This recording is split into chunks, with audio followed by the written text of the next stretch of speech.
Hello friends, this is Sindil. Welcome to our channel English பேச ஆசையா. இன்னைக்கு நம்ம இந்த வீடியோல என்ன பார்க்க போறோம் அப்படினா ஒரு சூப்பரான ஒரு 25 இங்கிலீஷ் சென்டென்சஸ் தாங்க பார்க்க போறோம். ஒவ்வொரு சென்டென்ஸா நான் தமிழ்ல சொல்லி இங்கிலீஷ்ல சொல்லுவேன். நீங்களும் என் கூட சேர்ந்து பிராக்டீஸ் பண்ணிட்டே வாங்க. இங்கிலீஷ் நல்லா பேசுறதுக்கு பிராக்டீஸ் அவ்ளோ இம்பார்ட்டன்ட். ஓகே, ஸோ நம்ம சேனலை என்ன சப்ஸ்கிரைப் பண்ணாதவங்க சப்ஸ்கிரைப் பண்ணி வச்சுக்கோங்க. பக்கத்தில் இருக்க பெல் ஐக்கானையும் கிளிக் பண்ணி வச்சுக்கோங்க. அப்படியே வீடியோக்கு லைக் பண்ணிட்டு வீடியோவை பாருங்க. ஃபர்ஸ்ட் நம்ம பார்க்க போற சென்டென்ஸ், அவர் எனக்கு உதவி செய்தார். அவர் எனக்கு உதவி செய்தார். பேச்சு வழக்கில் அவர் எனக்கு ஹெல்ப் பண்ணாரு. அது எப்படி இங்கிலீஷில் சொல்லலாம்? ரொம்ப simple. He helped me. He helped me. அவர் எனக்கு உதவி செய்தார். He helped அப்படின்னா அவர் உதவி செய்தார். Me அப்படின்னா எனக்கு அப்படின்னு அர்த்தம். ஓகே, இப்போ உங்களுக்கு ஒரு கொஸ்டின். அவர்கள் எனக்கு உதவி செய்தார்கள். அவர்கள் எனக்கு உதவி செய்தார்கள். பேச்சு வழக்கில் அவங்க எனக்கு ஹெல்ப் பண்ணாங்க. அதை எப்படி இங்கிலீஷில் சொல்லுவீங்க? உங்களோட ஆன்சரை காமெண்ட்டில் சொல்லுங்கள். நெக்ஸ்ட் ஒன், சாக்கு போக்கெல்லாம் சொல்லாத. சாக்கு போக்கு சொல்லாத. அதை எப்படி இங்கிலீஷில் சொல்லலாம்? Don't say excuses. Don't say excuses. Don't say அப்படின்னா சொல்லாத, எக்ஸ்கியூசஸ் அப்படின்னா சாக்கு போக்குகள் அப்படின்னு அர்த்தம்.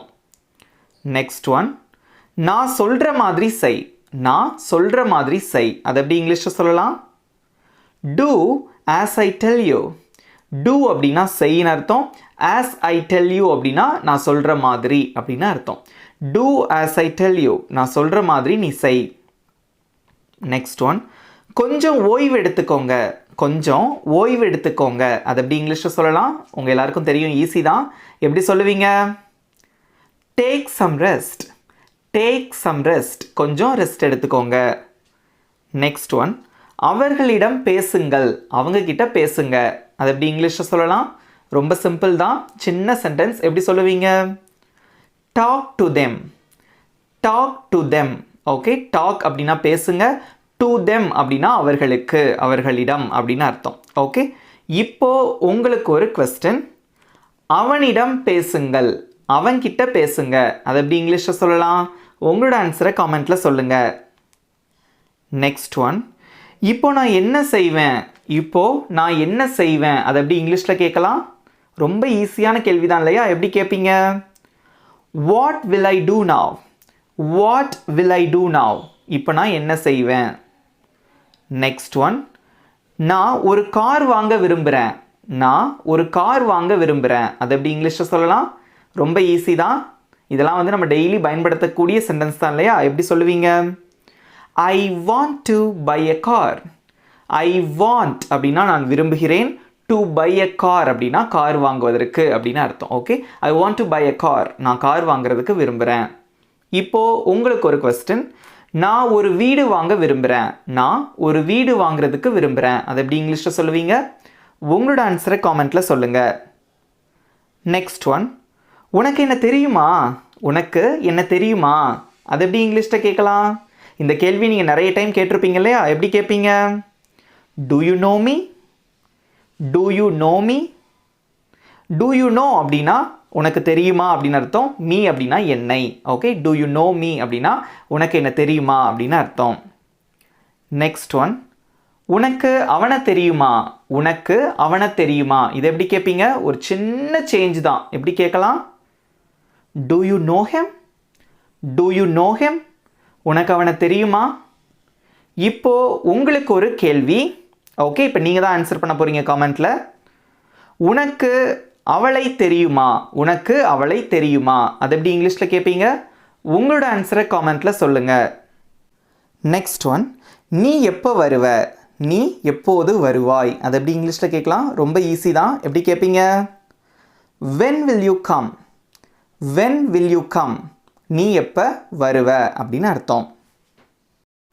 நெக்ஸ்ட் ஒன், இது உனக்காகத்தான்.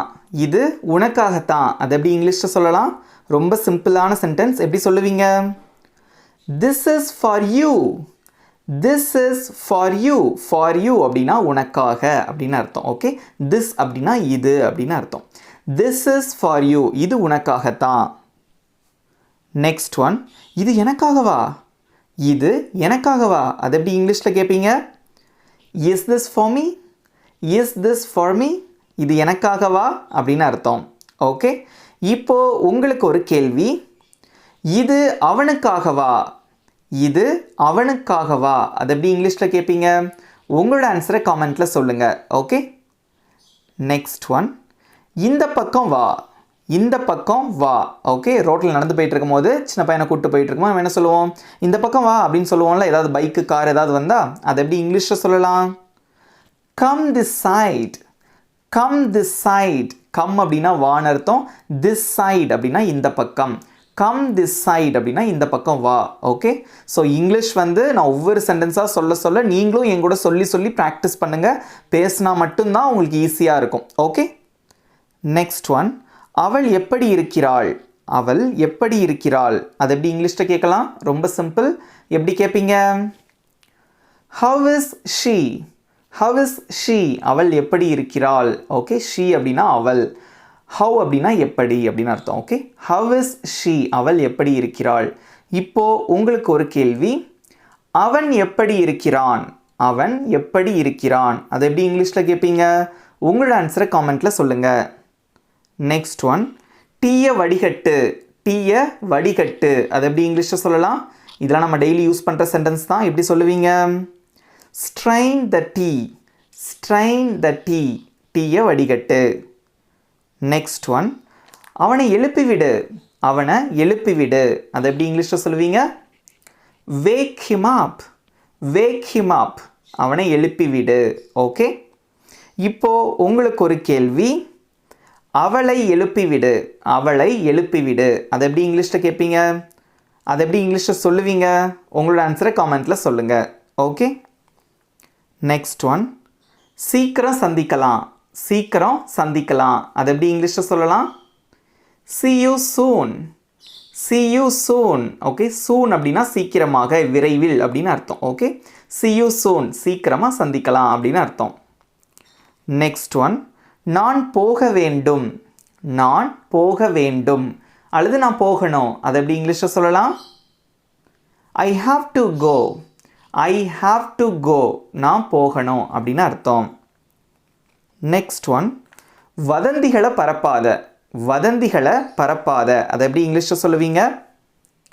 Don't spread rumours, don't spread rumours, rumour அப்படின்னா வதந்தி. ஓகே, டோன்ட் ஸ்ப்ரெட் அப்படின்னா பரப்பாதே, டோன்ட் ஸ்ப்ரெட் ரூமர்ஸ், வதந்திகளை பரப்பாதே அப்படின்னு அர்த்தம். நெக்ஸ்ட் ஒன், முடிச்ச அவிழ்த்து விடு, முடிச்ச அவிழ்த்து விடு, இதான் முடிச்சு போட்டு வச்சுருக்காங்க, ஸோ கஷ்டமாக இருக்குது நம்மளால் அவிழ்க்கிறதுக்கு. அப்புறம் என்ன சொல்லுவோம்? முடிச்ச அவிழ்த்து விடு அப்படின்னு சொல்லுவோம்ல, அது எப்படி இங்கிலீஷில் சொல்லலாம்? untie the knot, untie the knot, முடிச்ச அவிழ்த்து விடு. நெக்ஸ்ட் ஒன், எனக்கு ஞாபகப்படுத்து, எனக்கு ஞாபகப்படுத்து, அதை எப்படி இங்கிலீஷில் சொல்லுவீங்க? ரிமைண்ட் மீ, ரிமைண்ட் அப்படின்னா ஞாபகப்படுத்து, மீ அப்படின்னா எனக்கு, ரிமைண்ட் மீ என்ன ஞாபகப்படுத்து அல்லது எனக்கு ஞாபகப்படுத்து அப்படின்னு அர்த்தம். நெக்ஸ்ட் ஒன், அவனுக்கு ஞாபகப்படுத்து, அவனுக்கு ஞாபகப்படுத்து, அது எப்படி இங்கிலீஷில் சொல்லலாம்? Remind him, remind him. இப்போது உங்களுக்கு ஒரு கேள்வி, அவர்களுக்கு ஞாபகப்படுத்து, அவர்களுக்கு ஞாபகப்படுத்து, அதை எப்படி இங்கிலீஷில் சொல்லுவீங்க? உங்களோட ஆன்சரை கமெண்ட்டில் சொல்லுங்கள். நெக்ஸ்ட் ஒன், என்னால் சொல்ல முடியாது, என்னால் சொல்ல முடியாது, அதை எப்படி இங்கிலீஷில் சொல்லலாம்? ஐ கேன்ட் சே, ஐ கேன்ட் சே, கேன்ட் அப்படின்னா முடியாது அப்படின்னு அர்த்தம். நீங்கள் cannot அப்படின்னு சொல்லலாம். ஓகே, ஐ கேன்ட் சே அப்படின்னு சொல்லலாம், அல்லது ஐ cannot சே அப்படின்னு சொல்லலாம். cannot அதோட சுருக்கமான வடிவம் தான் can't. ஓகே, நெக்ஸ்ட் ஒன், உன்கிட்ட ஏன் சொல்லணும், உன்கிட்ட ஏன் சொல்லணும், அதை எப்படி இங்கிலீஷில் கேட்கலாம்? why should I tell you, why should I tell you, உன்கிட்ட ஏன் சொல்லணும். கடைசியாக நம்ம பார்க்க போகிற ஒரு இம்பார்ட்டண்ட்டான ஈஸியான சென்டென்ஸ் என்ன அப்படின்னு பார்த்தீங்கன்னா, நான் இன்னைக்கு லீவு, நான் இன்னைக்கு லீவு, அதை எப்படி சொல்லுவீங்க? ஐ ஆம் ஆஃப் டுடே அப்படின்னு சொல்லலாம், அல்லது ஐ ஆம் ஆன் லீவ் டுடே அப்படின்னு சொல்லலாம். ஓகே, ரெண்டுமே ஒரே மீனிங் தான். ஓகே ஃப்ரெண்ட்ஸ், எப்படி இருந்தது இந்த 25 சென்டென்சஸ்? ஈஸியாக இருந்ததா? இப்போது உங்களுக்கான ஈஸியான ஹோம்ஒர்க், இது உனக்காகத்தான், இது உனக்காகத்தான். அதை எப்படி இங்கிலீஷில் சொல்லுவீங்க? உங்களோட ஆன்சரை கமெண்ட்டில் சொல்லுங்கள். ஓகே ஃப்ரெண்ட்ஸ், இந்த வீடியோ உங்களுக்கு பிடிச்சிருந்தா மறக்காமல் ஒரு லைக் பண்ணிக்கோங்க. நம்ம சேனலை இன்னும் சப்ஸ்கிரைப் பண்ணாதவங்க சப்ஸ்கிரைப் பண்ணிக்கோங்க. பக்கத்தில் ஒரு பெல் ஐக்கானையும் கிளிக் பண்ணி வச்சுக்கோங்க. உங்கள் ஃப்ரெண்ட்ஸுக்கும் ஷேர் பண்ணுங்கள். அதுக்கெல்லாம் விட முக்கியமான விஷயம், நல்லா ப்ராக்டிஸ் பண்ணுங்கள் இந்த 25 சென்டென்சஸ். ஓகே, நெக்ஸ்ட் வீடியோவில் பார்க்கலாம். தேங்க்யூ.